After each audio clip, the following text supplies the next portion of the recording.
Well, good afternoon.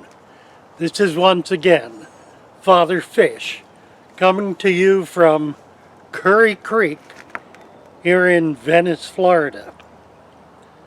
And I'm here because I want to talk about something of unique importance to all of us who find ways to maintain wild creatures in small containers.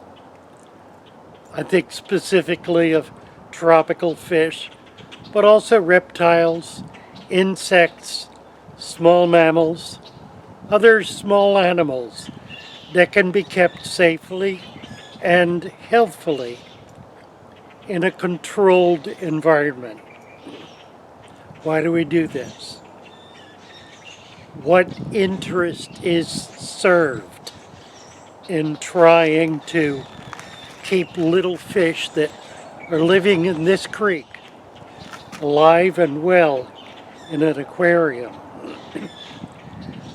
My sense is that it is primordial.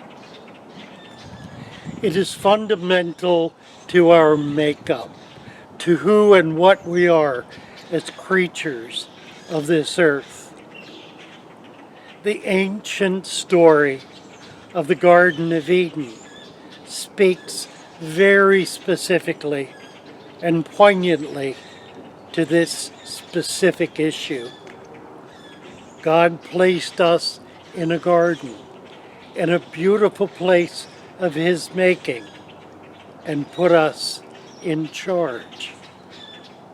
Gave Adam the right to name every living animal, every plant in the garden. And when Eve was brought to him, they became the center and the focus of this beautiful, special, and remarkable place. A place so fundamental and so deeply built into our very bones that we cannot escape from it. We seek in every way to maintain living things in our environment, to keep plants, to keep animals, to keep a healthy, invigorating environment. Those who are unable or unwilling to seek ways to support living things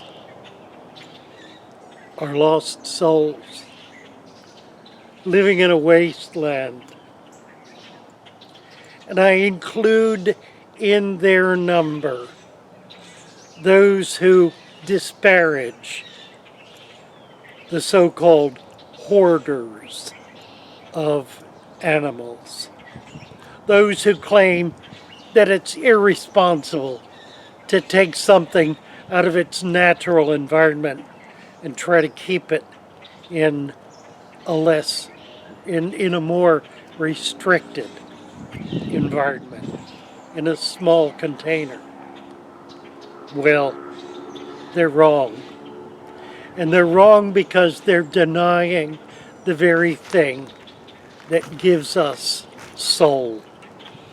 They're denying the reality of our bond with the rest of nature.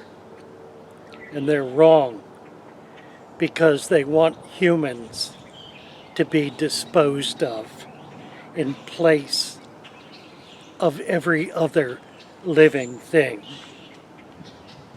We are the center of this earth, and we treat it at best as our responsibility. There are in truth more trees today than there have ever been in the history of humankind, in this country and in many others around the world. There is more science devoted to understanding what animals, and plants need in order to survive, and what we can do to further and improve their lives. Those of us who keep tropical fish in small aquariums seek nothing less than to find the ways to increase the numbers. There are hundreds of animals that exist today only in private collections. Their environments have disappeared in the wild.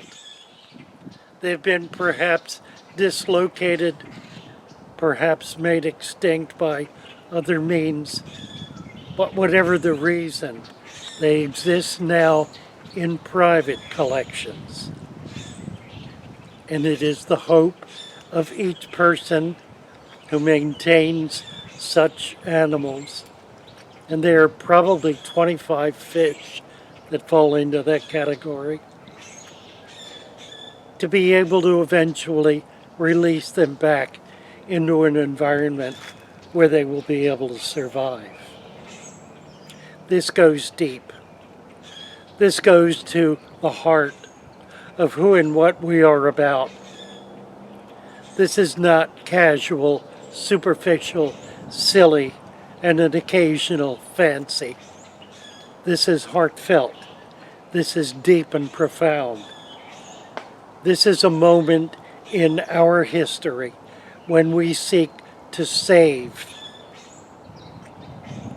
life around us by taking a hand, by becoming a part of, not by pushing off and rejecting and refusing to be involved out of some sense in which human beings are everything that is wrong with nature, but quite the opposite.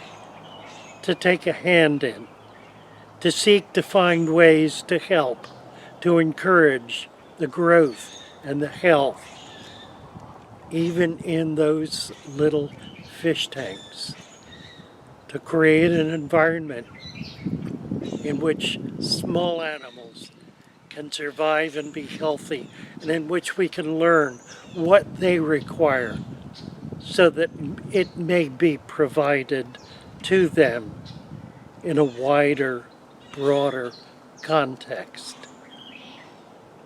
My friends, we are in fact in a war, and it is a war to save our earth. But it is not a war in which we are the enemy. It is a war in which we are the friend of all those living things that need us to survive.